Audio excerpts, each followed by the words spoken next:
What's good, Austin? We're going to show you our promo and we'll be ready to go. Hello? What's good, Austin? This is your host, Corey Tabor, the Purpose Partner and founder of I Coaching, where we are informing, instructing, and inspiring you to fulfill your purpose. I am so excited to introduce our new podcast, What's Good, Austin, a podcast designed to highlight the good work that people are doing in our community. You know, I've lived in Austin for over 25 years since moving here from Abilene, Texas to attend the University of Texas. Hook 'em horns. I love our community, and I want you to know about many of the good things that are happening in our city. So many of our media outlets thrive on the challenging things that are happening in our city, like record-breaking homicides, a high population of residents experiencing homelessness, and the traffic. Let's not start talking about the traffic. With all the challenges we see on a daily basis, we need a hope shot, something that will inspire us to partner together to see the change we want to see in our city by being the change we want to see in our city. So I will be interviewing people who are doing good work in the business and nonprofit sectors, as well as in our education and faith communities. We might even interview a few celebrities because they tend to love Austin too. There's an often quoted slogan that says, "Keep Austin weird." Well, we're going to keep Austin winning by focusing on the good work we're seeing in our city. Now I need you to go to your preferred podcast platform and subscribe to What's Good Austin.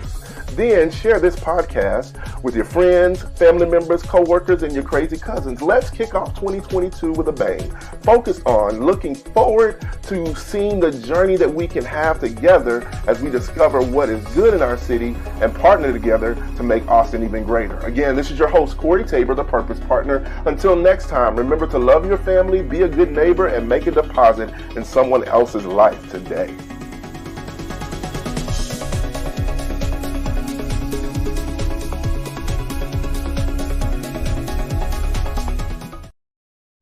Well, what's good? I like it.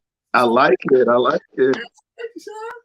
This is Okay. Corey Tabor, Purpose Partner, founder and president of I Coaching, where we inform, instruct, and inspire you to fulfill your purpose. I am so honored today to have what I consider to be a hero in our community, Mr. Sean Hardeman from Ball Hard Player Development, making a difference in the lives of young people here in the city of Austin. The reason we launched this show is to just highlight the good things that are happening in our city. And if I had $100 for everybody I've met who's made a difference in this city, I'd be a rich man. And so excited to have Sean on today. Sean, welcome to the show. Hey, I appreciate it, Corey. Thank you. Like I said, great platform, great. When I'm listening to this interview, the intro, I'm like, this is what I want to do right here. Yeah, This is what I want to be a part of. So thank you very much. No problem. Thank you. Well, we start off with an Austin and you rapid fire. This is like 30 to 45-second responses to these questions. So the first question is, how long have you lived in Austin, Sean? My entire life. I was born and raised in Austin, Texas. Oh, wow, man. Most people are not like indigenous to Austin. They're transplants. What high school did you go to? Austin LBJ, graduated with a Fab Five, Ray Jackson. Oh, yeah, cool. I know Ray and his family, man. Me and my wife used to work at Greater Mount Zion, and his wife was the children's director after my wife was the children's director. And so I'm hoping to do some work with him and his nonprofit in the days ahead and get him on the show as well, because I love what he's done with his life after basketball, on the way that he's impacted young people. So what would you say you love most about the city of Austin? Honestly, it's just the fact that if you know where to find it, it's opportunity here, a lot of it. But you gotta get outside your doorstep to find it. It's people that are worth billions of dollars in Austin, and you wouldn't even know it. They're driving regular cars. They're just normal, regular people.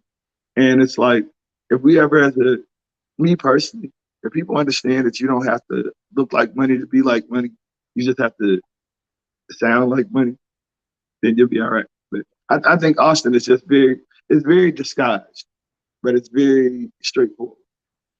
Yeah, that's one of the things I love about Austin. I moved here from Abilene to go to the University of Texas. And when I got here, I loved how authentic people were, how real people are, and how cool it was to sit next to a millionaire in flip-flops and a T-shirt at a Starbucks, and they drove a Honda Accord. And I knew they had the revenue, but they were using their money to do different things. You know what I'm saying? They weren't putting it in in liabilities. They were putting it in assets that were going to keep building and helping them grow their wealth, you know? So what would you say is your favorite place to be in Austin? If you can be anywhere in the city, where would you like to be? Two places, my gym and my house. Yeah. But outside of those two, excuse me, my allergies are killing me. But outside of those two, I love Papa Do's. If you wanna find me, that's my happy place. So, and theoretically, it's just out in the community, out and about. I have 4 kids, and we're ripping and running, dude. One is a gymnast, one is a basketball player, one is a track star, one is trying to find her way. So our household, it's just crazy. So yeah, I just love being out and about in the city. I can imagine. Well, the answer you gave is what I assumed. I assumed, one, you loved your home, because I'm thinking somebody like you has made your home your sanctuary. So when you come home from work, you can kind of take it all down, let your hair down, figuratively, because you ain't got no hair, but let your hair down, and then yeah, about that. Let your hair down, and then really be able to, I've seen just from social media and what I've seen on the news, man, the gym. I can't wait to get by there and just check it out. I'm so proud of you for pursuing your passion and building something that will last. That means so much to me, because that's the same thing I'm trying to do, man. I'm trying to leave an imprint in this city that lasts beyond my lifetime. And like you said, Austin is full of opportunities. If you know how to do what you do well and then leverage that. You know how to position it. Well, there's a lot of opportunities. Position it. Yeah, definitely. And then the other thing you said was Papa Do's. So I love Papa Do's. I went for my birthday. I rent a hotel every year. I try to rent a hotel every year to just get a night away. I was in the middle of writing my last book, so I didn't get to rest as much as I was just using it as time to get done with the book deadline. And I went by there, man, and they got rid of my sweet potato, pecan sweet potato pie, man. I couldn't believe it. I was like, what were y'all thinking? What? I don't know what they do with that food, but they do it. Oh, man. Because the old folks just put in it. What's your order? What do you like to order at Papa Do's? My favorite is bacon wrapped shrimp, the shrimp brochette. Okay, got you. Yeah. With dirty rice. Oh my God. That's like my go-to. Then I get the Pontchartrain. Then I get the red snapper. Then it's like you can't get bad food from there. Yeah, you can't. And I'm so glad we got another location now, because that one on 290 and 35, it was like the only spot, So the second location is nice to have. I fell in love with fried alligator there, man. I'll go get me some alligator as an appetizer, just scoop it up on the way. Yeah. You can't beat the bread, you know what I'm saying? The bread is just the bread. Yes, so, we're going to talk a little bit about the focus of what you do with your business, Ball Hard, and I want to just kind of give you a chance to share a little bit about it. So tell me, what got you started in this whole player development world? Where did you start with that? Well, I was in the medical field. Long story short is that I used to be on the reclamation team for Texas Medicaid. Everything I do, I try to immerse myself in it, be the best at it. So it was I'll use the number like an 8,000 page provider manual. I knew that manual from every page number, paragraph, subparagraph. I knew everything about it. And ended up going to the private sector, became a practice administrator, like a office manager of sorts. 8 nurse practitioners, 4 MDs, and an office of like 50. Long story short, I saw this doctor, head doctor, just making crazy money. And I'm over here like coming in at 5 a.m. and leaving at like 10 o'clock at night, trying to make a difference. Trying to make a difference to his bottom line. And I just came home one day and I said, honey, I'm not feeling this. Yeah. Like, what do you mean? I don't want to do this. And honestly, shout out to my spouse, Michelle Hardeman, because what I'm about to say next is how who I am today came about. Yeah. She said, well, what do you want to do? I'm like, I want to do basketball. She's like, what do you know about it? I'm like, no, not really. I just know that I have a passion, and that if I get the opportunity to learn it, then I could be, if anything, I could be okay, but I really wanted to be the best at it. Right. I didn't want to be in Austin, because Austin is not known. for basketball at all. I wanted to go to Right. Houston, Dallas. Houston, because my wife's family is from there. Right. So she could be close to home and I could just immerse myself in work. Long story short, when I got married and she gave me this opportunity, what she didn't do was she didn't give me a timetable. Mm. That's huge. That's huge. Yeah. Because if I had a timetable, what if I was 2 days late? Mm. Right? So what it did is that it gave me the opportunity to not do a money venture, but do a purpose driven. Like it's gonna have my feel, my culture. It's gonna be set up the way that I want it done. Wow. And the rest is history.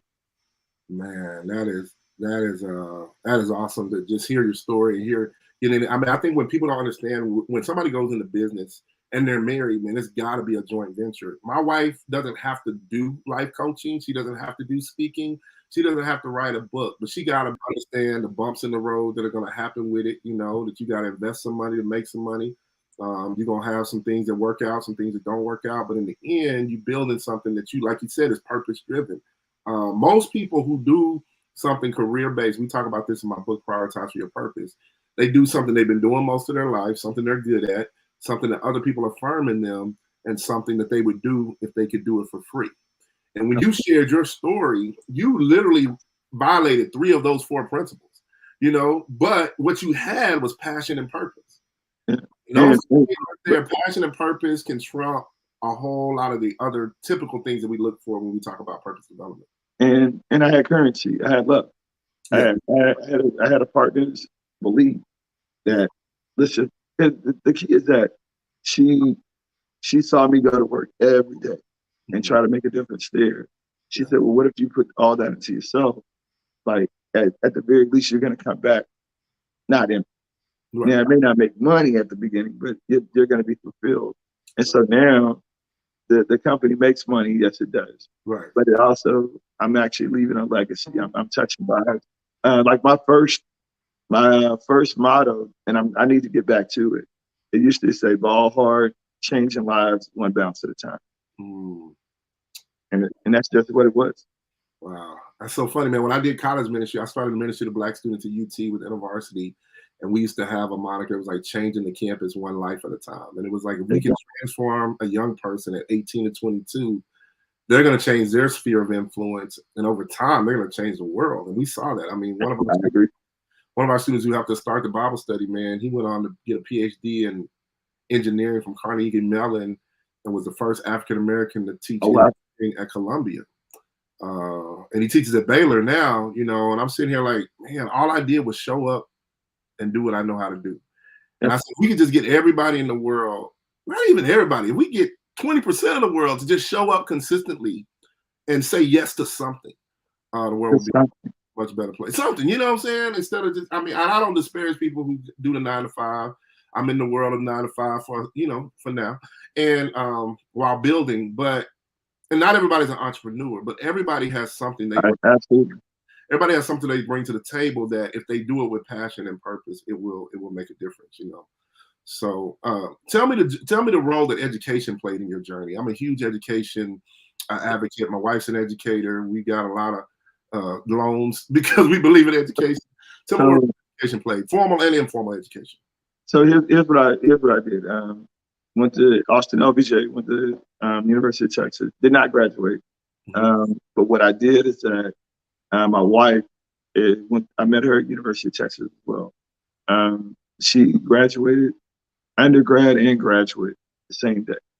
Right. She did this. She graduated from the School of Business, which is at the time it was like top 4 in the country. So what she did is that she showed me, one, she wanted to be an accountant, but this is what it takes for you to be an accountant.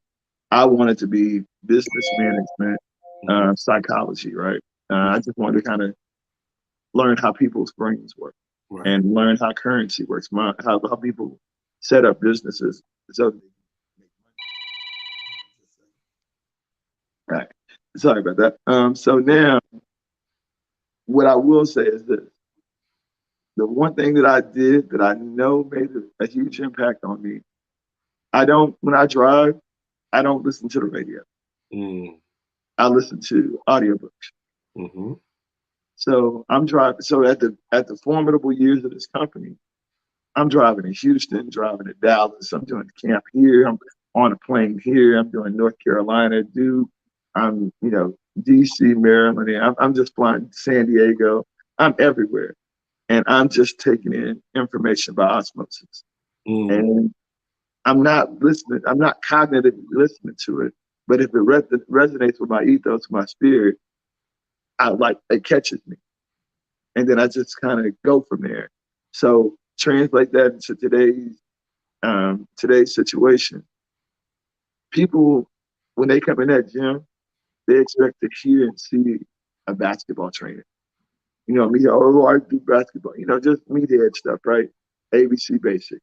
But we're in there literally changing lives because I could care less about a basketball. Mm-hmm. What I'm looking at is that it's life after basketball, but basketball is a microcosm of what we do as people in this world anyway. So we're creatures of habit. Mm-hmm. So if I teach you good habits on this court, meaning that problem resolution and how to evolve that, then you take that with you in your normal regular life. Mm-hmm. So this is when I say player development, I can easily say basketball training. Mm-hmm. Does that make sense? Yeah, totally. And I love what you talked about, the value of education beyond the classroom. When I went to UT, I made up in my mind I was going to get as much outside of the classroom as I was going to get in the classroom. So I knew I had to go to class, but I was in student government. I was a resident assistant. I was an orientation advisor. I was with honors colloquium. I was in the student body, student government. I was president of the gospel choir in a Christian fraternity. My thing was, I know I can learn in a book, but my value is going to be what I learn outside the classroom, because as an employer now who hires people, I can look at a 4.0 GPA, but if you haven't shown me you can do anything, like you haven't had a job, you never had to show up on time, you never had to work through a hard day, show up sick, I don't know what you can bring to the table. And then when you talked about the value of the audiobooks, man, my Audible and Kindle numbers are out the roof. And you look, behind me, this is like 350, 400 books in here right now. And people ask me all the time, why do you read so much? I don't even like to read. That's why audiobooks have been huge for me. I'm an auditory learner, so I can learn audio. I'll go for a walk, I'll exercise, I'll drive, and I'll listen to an audiobook. And for me, it's like I don't need all the details. I just need to soak it in, and I'm going to gather what I need to gather. It's going to come back when I need it to come back. But I tell people all the time, I paid UT almost $100,000 to hold me accountable. I got at least 7 degrees right now. Yeah. Exactly. So I paid them to hold me accountable to learn what I could have learned on my own. And so if people have the discipline to be able to access the resources that are available, they can get an education beyond, what they may or may not have access to in the classroom. So talk to me about what you wish you had known when you started that you know now. Say that one more time. What do you wish you had known when you started your business that you No, we don't do that. You know why? Because the journey is awesome, man. Yeah. The journey is awesome. I love falling on my face. I must love it because I do it a lot. Yeah. I do it a lot. I mean, the key is this, is that, I'm 48 now. So my mindset is this: we're all going to go away, at some point. So the key is, it's not living the perfect life. It's living a meaningful life. Mm-hmm. And sometimes that, in October, I lost my best friend I've ever had in my life. Yeah. Just my right hand dude, didn't need nothing from you, but messed with you anyway. Right. And when that happened, it was just like, okay, and it shook my whole world up, because I've had losses before, but nothing like that, right? And it was unnecessary, the negligence, but on the hospital, just but. And so for the way that it happened, and it was just a matter of even you can hear it in my voice, even now it still resonates and bothers me, but I need that grit, I need that pain, because it's going to get me to the next level of my journey. Right. Yeah. So I don't look back and say, hey man, I wish I didn't have to do that, or hey, I didn't, because if I take away one piece of it, it affects everything behind. Right. Yeah, I mean, I often ask that question, to get the lessons that people have learned from their experience. I know for me, I wish when I was young, I just would have started saving money sooner. You know what I'm saying? Like, I wish I would have just put aside a little bit of money here and there. I didn't think I was making enough to save, but you always can save something. And so I'm kind of catching up in that arena. But I appreciate what you said in that. And then even with the loss of your friend, I remember seeing that happen. You posted that on social, and I lost like 15 people last year between COVID and just a guy I went to high school with set up for a prep rally Thursday night and then didn't wake up Friday morning. He was the cheerleading coach at both high schools in my hometown. We lost a guy to COVID who was a soccer coach in Arlington. My best friend's dad died of COVID. I had a couple that went to my church. I think she died on a Thursday. He died on a Tuesday. I mean, it was just like, and what it made me think is, okay, I don't know how long I'm going to be on the planet. So I got to get it done. You know what I'm saying? People ask me all the time, why are you up at 3 or 4 o'clock in the morning? I said, one, because I go to bed at 10 or 11. But two, because I got stuff to do, man. I have a legacy to leave, not only for my kids, but I'm a person of faith. And I believe when my life ends, I have to give an account for what I did with all the abilities I have. And I don't want to stand before my creator and be like, I was worried about what people thought, or folks said I was trying to do too much, whatever it might be. I'm like, man, I just made up my mind. The mid-40s does this to you, where you get a case of the don't, well, I can't say it on the channel, but you don't care. You know what I'm saying? Like you don't care. You're saying, I'm going to do what I was sent here to do because I know I was sent here to do it, I mean, but honestly, that's like with this basketball stuff. When you said, what would you change? The craziest part is that I've done some like catastrophic, like the door should have closed, but the door stayed open. And I'm the dude where like, hey, you gonna keep on letting me go through the door, I'm going.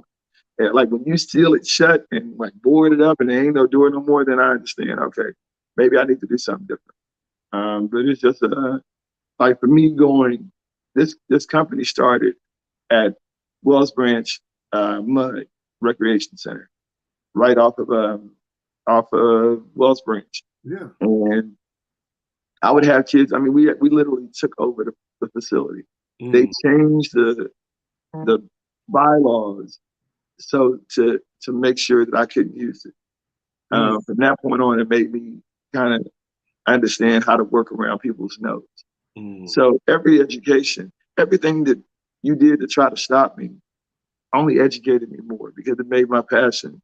Like your no was not bigger than my yes. So good. That's so good, man. I think about that experience and that location. Like when I started my church, man, we met in the Wells Branch Library for the first year. Yeah. And right on Piccadilly. Yeah, right there, man. I remember meeting they had a little dance studio type room that we could get into and setting up every week, breaking down every week, putting up signs. And it was the process, the journey, like you said, that man developed so much character. And to this day, my church closed in 2019. And I've been doing ministry more outside of the church, particularly now. But it gave me a heart for church planners. It gave me a heart for pastors. I mean, I check on pastors all the time because they like CEOs. It's a lonely place, man. People don't understand what it takes to do what you do. You know what I'm saying? They see the result, but they don't see the grind. They don't see the behind the scenes. They don't see, all it takes to make it happen. And so I just try to support people who are in that position because, you get to a certain point in your life where only so many people get it because nobody else is trying to go at it the way you're trying to go at it. I would piggyback off of that. I would just say people talk about work-life balance, and there's none. There's no equality in relationships. It's basically I have to fill in, where she's weak at, where she needs help with, and she fills in where I like. So how about this, bro? Think about this. When I first started this company, I'm doing basketball training, right? So I have to deal with kids when they get out of school. So that means I'm leaving my family to go help somebody else's family. When I started out, for 6 years, I literally did not put my kids to sleep. I never saw them go to bed. And it's like, God dang, he's such a bad dad. Hold on. But what I did is that I quit my company because at the time, Austin was kind of, but I had 4 kids that were out of school, 4 kids under 4. Mm. So I would have been paying about $6,400 a month in daycare. Mm-hmm. Well, at that time I was making like 82. I'm like, why am I doing that? Yeah. So we just made the decision that I would stay home and take care of the kid. As a man, that was a blow to my ego, blow to my heart, Yeah. because I've always been taught to be the forager, to be Right. the caveman, to go out and get it. And, you do that stuff. Um, Dude, I know every single one of my kids Mm-hmm. back and forth. Mm-hmm. Like, I know everything about them. I have fun with my kids. We have the house where everybody comes over and they're like, the kids love being around me and my wife, the environment we created.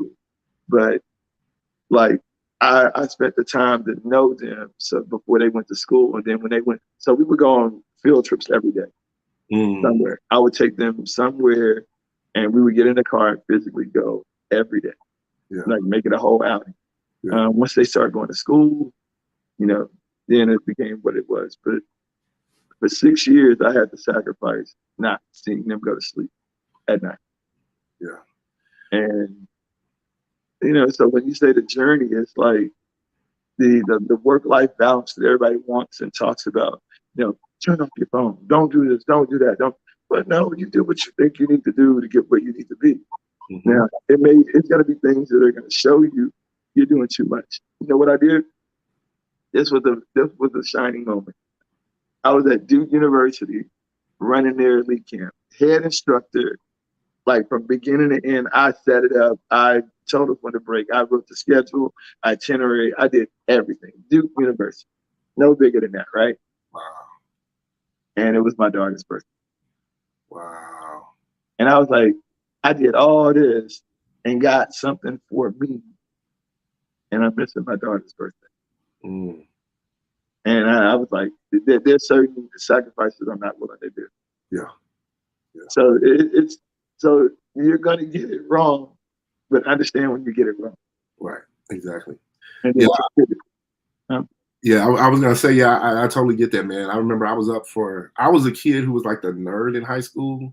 I was Urkel, like back in the 90s. And then my sophomore year, I just decided I'm gonna be myself. I'm gonna stop trying to be whoever everybody thinks I should be. I ended up becoming class favorite. Junior year, I lost to some new dude from California, but my senior year, I was up for homecoming king. And my dad's a pastor, and he normally would preach at this church on the first Friday of October every year for this pastor's appreciation. And I said, Dad, man, you need to be at this game. He said, but I preach here every year. I said, I know, but like, that's exactly, you preach there every year, so you need to be here. What if I win? And so he comes and I win with a girl that was like, I had a crush on since the 6th grade. You know what I'm saying? She was queen, I was king. At the dance, I just remember telling her, I've been dreaming of this since the 6th grade. I mean, I was active, right. But the reality of it was, he realized in that moment, there are choices I'm gonna have to make. There's some things I'm just gonna have to say no to if I'm gonna be for my kids. And so he took me to visit UT, walked around the Union, did the whole campus with me. When I finished and looked at grad schools, he was driving me to grad schools. It took me 10 years to get my master's degree. And my dad drove me all the way to Springfield, Missouri, put that medal on my neck, man. And it was like, to him, what else am I gonna do? This is my kids, this is my people. And so I made a decision, with my company right now, like, to try to only be gone out of my bed 4 days a month. And I made that decision now because I see the opportunities that are coming, and I know me. The way I'm wired, I'll be on the road 15 days a year. That's the way I'm wired. But with a 3-year-old and an 8-year-old, I don't feel like I can make that choice right now. Now, as they get older, we'll see what happens. But yeah, that's what I talk about in the book on prioritizing for your purpose, figuring out, okay, how do I prioritize this role as a dad, as a husband, as a father, as a business person? All of that, we have to try to figure out how to. And I'm like you. I don't know that there is such thing as a balance. There's a guy named Wayne Cordero. He wrote a book called Leading on Empty. He wrote another one, deals with developing teams. And he talks about the fulcrum principle, which is the thing that they use in the law to kind of weigh out the scales. Okay. And there are times in your life where you just got to move fulcrum over and focus on your marriage. Yeah. And there's times you got to focus on a kid. Like, I have friends whose kids are going through like suicidal ideations right now. And it's like, they have to like be available. They can't just go away for a week and leave their kid with some people. They got to kind of be around more, be focused. And so, life is one of those things you just have to adjust, as you need to. So the next question is the question that I love to ask people on the show. And it is, what do you desire your legacy to be? Say it again. What do you desire your legacy to be? Too easy. On a selfish personal level, when I leave this earth, I want people to hurt. I want people to say, you know what, he touched me, and I've learned some things, and I'm gonna miss it. Professionally, I think it's that he gave me more than a bouncing ball. He gave me an opportunity to grow and mature and to mess up in a safe place. Holistically, I want to change. I say this, and hopefully it doesn't, it resonates with the public. But I want to be it's a star up in the sky, and it shines brighter than anything you've ever seen. And you could use that as a guide on your journey. Mm-hmm. And that's what I want to be. Yeah. Yeah. Well, man, I've been looking at the work you're doing. I want to share this story, man, because I think it just is, it epitomizes the legacy you're already building and the impact you're making. So let's see. I mean, I think what I want out of this life is very simple. It's just to make my time count. Yeah. Yeah. I feel you. Let me, I want to run this video and see if we can get it to pop here. Okay. This was so impactful to me. Let's see. I get it.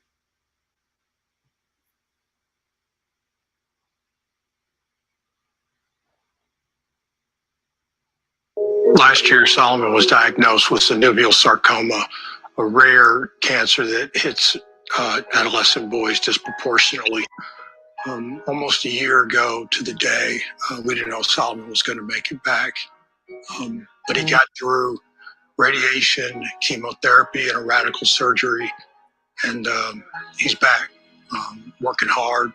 He's been going at it for about 3 months, and we're just grateful. We feel blessed that he's even able to play the game anymore. My name's Solomon Marshall. I'm a freshman at St. Andrews. I was able to battle through chemotherapy, surgery, radiation, and for 3 months I've been at it in the gym with Sean, working every day. I'm still trying to chase the same goals and dreams I had before cancer and trying to get back better, basically. Ever since then, I felt like a strong player, a strong person. My body might be weaker, but I have the same mentality to go and kill people on the court.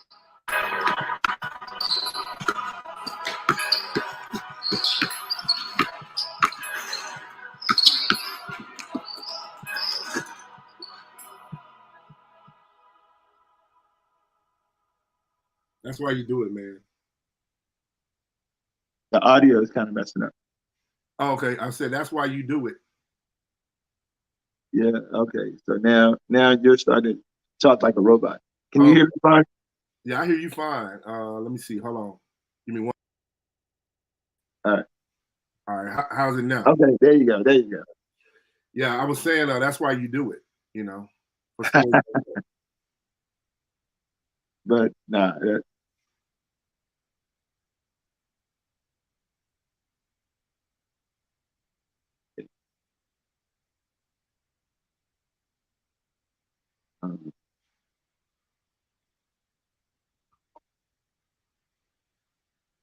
But that's why we do it, right?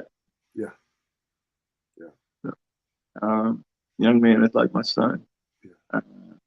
Glad to see him doing well. He's doing phenomenal this year as a sophomore at St. Andrews.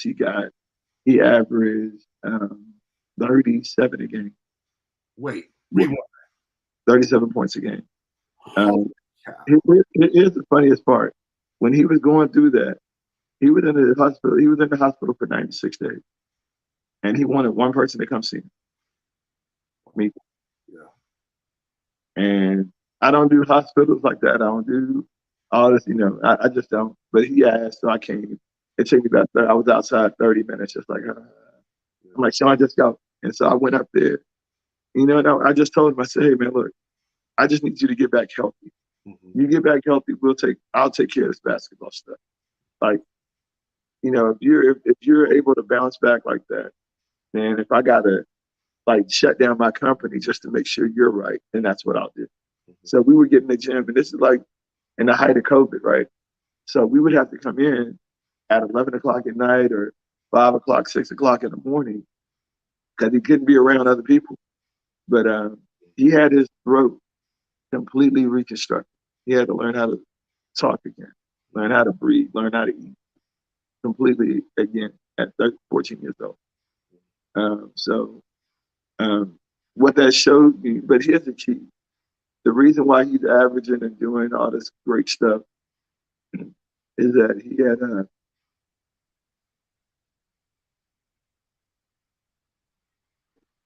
it takes losses in order for you to get great games. Yeah. And, but the other part is that we're not promised.